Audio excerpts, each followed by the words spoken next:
Well, Zero Tyler's back with another countdown list. This time it's on the worst looking championships designs ever. This is my list.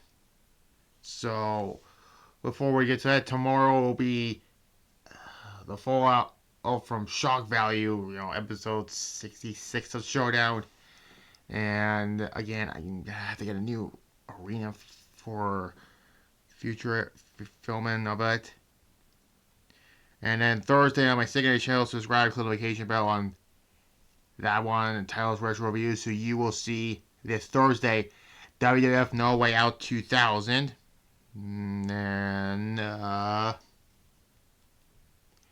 Friday will be the SmackDown before the Elimination Chamber, which I'm gonna do a live review of that, but it's probably not gonna be worth it, but still.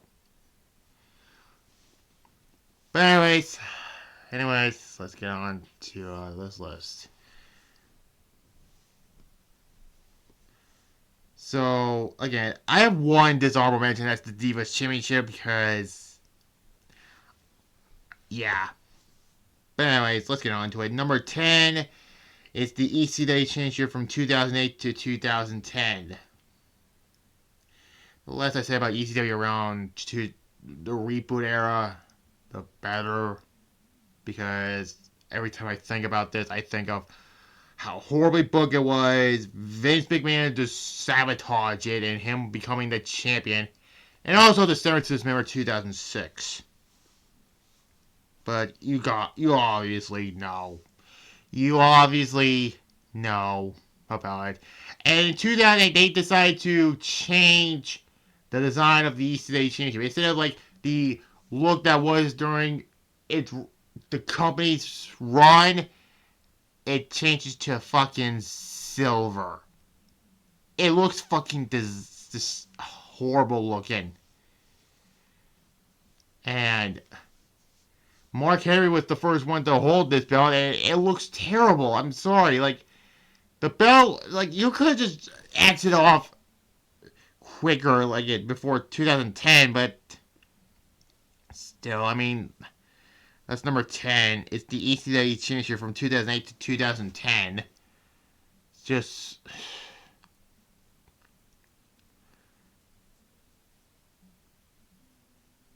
Number 9 now is the 24/7 Championship. As funny as the belt was, the belt itself, it looks like it was unfinished. I mean, the side plate doesn't say anything on it. Like, you could just put 24/7 on those also, but... I mean, let's be fair. The belt was hilarious when R-Truth was in it. But then when time goes on, when the pandemic struck, and then the 24/7 title was barely mentioned, yeah. Nor why the trash can didn't want the belt when it got thrown into it in 2022. It was some point when Triple H took over. But yeah. So yeah, that's number 9, the 24/7 Championship. Number 8, the WCW Cruiserweight Tag Team Championships. You bet you forgot these belts even existed. This was like near the end of WCW's run, and this was really stupid for them to do. Again, they were introduced in some point before Greed, and then the belts look horrible.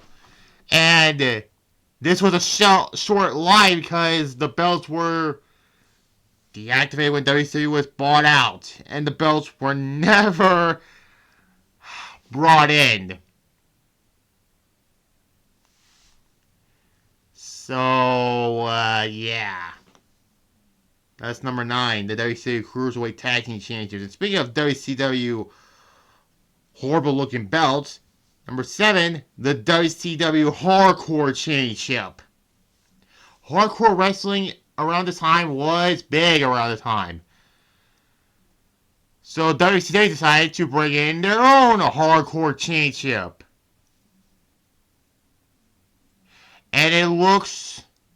Now, the one that was used on TV compared to the WWE games from 2K14, 15, 16, 17, 18, 19, 20, 22, 23, 24, and probably 25, it's not the same design.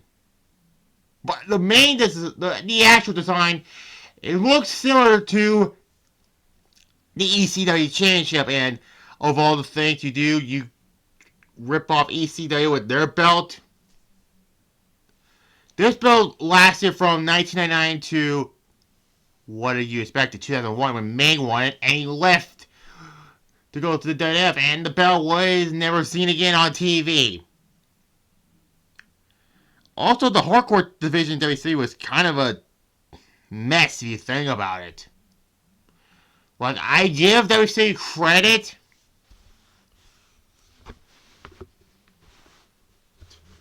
for that, but again, the title division was kind of a mess. Like, if this was like earlier, before November, with guys like Raven, Sandman, I'm not calling him Hardcore Hack, I'm sorry, it would have been better, but by the time November hit, when Mayhem hit, those guys were gone. I mean, Norman Smiley was the best part about the hardcore division. He was before Crash Holly with the hardcore title. But still, that's number 7, the WCW Hardcore Championship.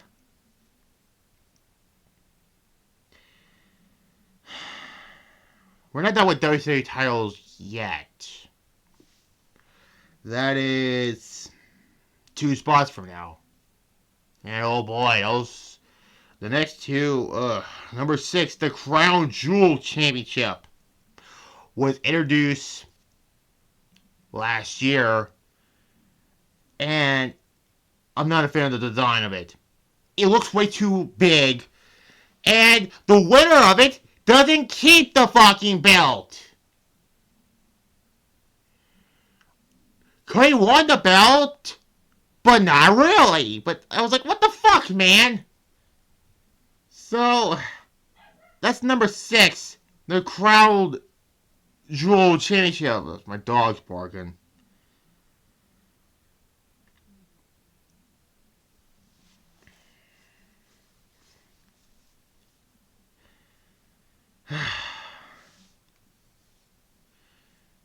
Now we're on to the top 5. And oh boy, number 5, the WWE Women's Tag Team Championships. Nobody... Look. Was it an opportunity for women to have a tag team division? Yeah. But it's booked like shit. I mean, literally, it's just too... Sometimes there are legit teams, but most are fucking random-ass teams. And, I'm sorry, the belts should go. This is my opinion on it. The belts should fucking go. And now Liger Keller tag team changed from last night. They're gonna fucking have Liger be able to win the fucking chamber. That's not a prediction. As Paul Heyman would say, it's not a prediction, it's a spoiler. Yes, to quote Paul Heyman from that. But some of the random teams, like, only one, I believe, that felt credible as champions. I hate to say it, but it was Asuka and Charlotte, but they should have held them longer, but what do I fucking know?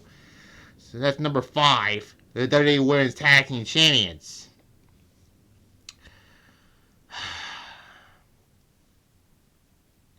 So, there's that. Number 4, the WCW Championship from 1981 to 1994. It's not the big gold belt, okay? That is a legendary belt. It's the one after Ric Flair got fired.